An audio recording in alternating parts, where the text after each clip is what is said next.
बांग्लादेश में आरक्षण को लेकर 2 महीने से जारी विरोध प्रदर्शन के बीच सोमवार 5 अगस्त को जमकर हिंसा हुई। इसके बाद शेख हसीना ने प्रधानमंत्री पद से इस्तीफा दे दिया और देश छोड़कर भारत आ गई। वे अभी गाजियाबाद के हिंडन एयरबेस के सेफ हाउस में हैं। वे लंदन या फिनलैंड जा सकती हैं। शेख हसीना के इस्तीफा देने के बाद भी पिछले 24 घंटे में 100 से ज्यादा लोगों की मौत हुई है। कई घायल बताए जा रहे हैं। इसके ऊपर हिंदू मंदिरों पर भी हमले शुरू हो गए हैं। लगातार आगजनी की खबरें आ रही हैं। अब बांग्लादेश की हिंसा पर विदेश मंत्री एस जयशंकर ने लोकसभा में एक विस्तृत जवाब दिया है। विदेश मंत्री एस जयशंकर ने कहा कि विरोध कर रहे प्रदर्शनकारियों का बस एक एजेंडा था। वे शेख हसीना का इस्तीफा चाहते थे। शेख हसीना ने अनुरोध किया था कि वे कुछ समय के लिए भारत में रहना चाहती हैं। अपने सेना प्रमुखों से बात करने के बाद उन्होंने इस्तीफा देने का फैसला लिया था। फिर काफी कम समय में उन्होंने भारत आने का फैसला किया। जयशंकर ने इस बात पर भी जोर दिया कि बांग्लादेश के आर्मी चीफ के साथ लगातार संपर्क साधा जा रहा है। उन्होंने उम्मीद जताई है कि बांग्लादेश में जो भी सरकार बनेगी वो भारत के लोगों को सुरक्षा प्रदान करेगी।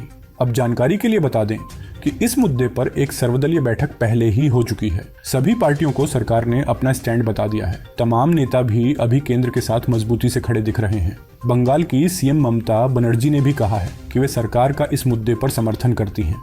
जयशंकर ने बताया कि इस वक्त बांग्लादेश में 10,000 से ज्यादा भारतीय छात्र फंसे हुए हैं। उनकी सुरक्षा के लिए भारत ने बांग्लादेश के सेना प्रमुख से भी बात की है। पड़ोसी देश में प्रदर्शनकारियों ने अल्पसंख्यकों के घरों और संपत्तियों को भी निशाना बनाया है।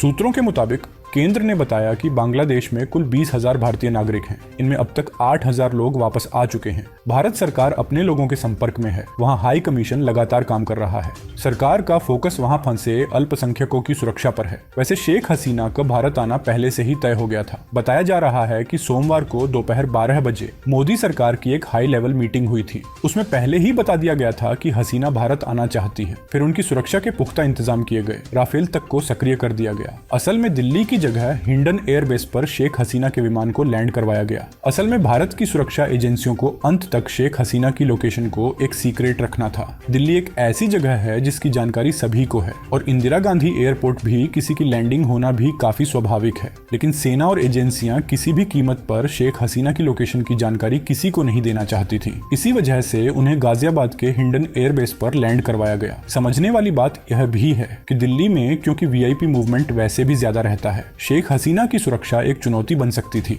इस वजह से भी उनके लिए गाजियाबाद को ज्यादा मुफीद माना गया। वहां भी हिंडन एयरबेस पर उनके लिए ज्यादा इंतजाम किए जा सके। एक इनपुट तो यह भी सामने आ रहा है कि भारत को पहले से ही जानकारी थी कि शेख हसीना भारत ही आने वाली है। ऐसे में जैसे ही उनका विमान भारत की जोन में आया, उसकी ट्रैकिंग तुरंत शुरू कर दी गई। बाकी आपका इस खबर पर क्या विचार है, हमें कमेंट में बताइए और देश दुनिया से जुड़ी तमाम खबरों के लिए वार्ता 24 न्यूज चैनल को सब्सक्राइब करें।